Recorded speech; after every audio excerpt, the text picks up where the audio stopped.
No matter what the project I've ever worked on with Pat, first of all, I'd have to say she's very, very dedicated. She's the kind of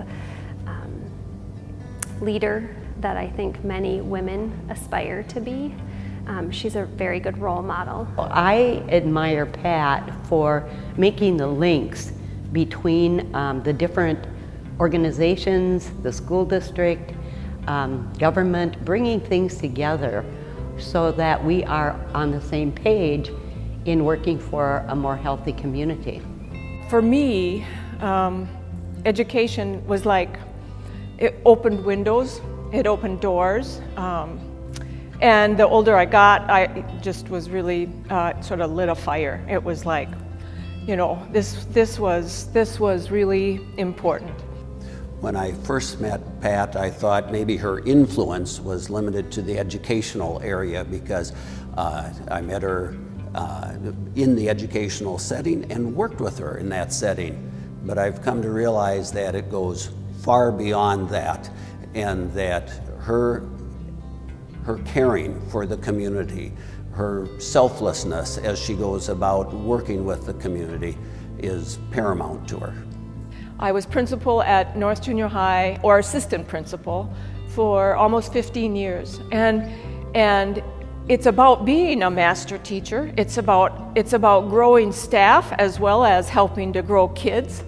It's about creating a community, an environment. I think of it as like an ecosystem, and you have to, it's all growing, and there's very many different parts to it. I think one of the greatest achievements for Pat and for the shelter as such was when we created the Connect project. And the Connect project was broad, and it was called Building a Healthy Relationship Community. I think my motivation in working on Connect was that I'm kind of a purpose-driven person, and this was a purpose that was meaningful. It is meaningful. It is something that touches everybody.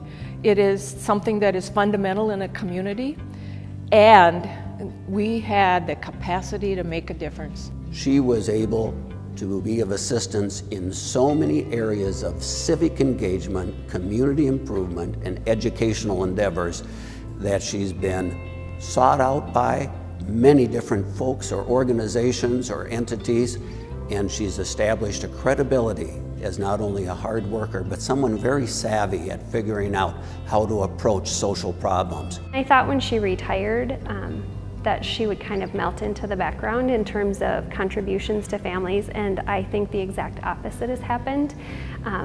It's been really fun to watch as she has come on board and helped to make legislative changes that are good for kids. She has been a part of the Partners for Success program. And that includes the children's program at Anna Marie's. It includes the Boys and Girls Club. It includes all 3 school districts. And it's about a region, not a community or not a school district, but school district and community and a region coming together to say, when kids succeed, our community succeeds. One of the best pieces of advice that I ever received from Pat was I tend to get very excited about things and want them done right now and done correctly, and it was just to be able to take a deep breath, step back, and understand that sometimes to make big changes you have to start small and slow. When I start thinking about the ATHENA Award, now I'm going to cry because I know most of the people who have gotten the award, and I think about them as real champions in the community. And because of their sense of purpose and their sense of excellence and what they've been able to accomplish, and I just feel so humbled. I really do. Her legacy that people will remember her for, well, there's many, but her ability to bring people together to serve a community need.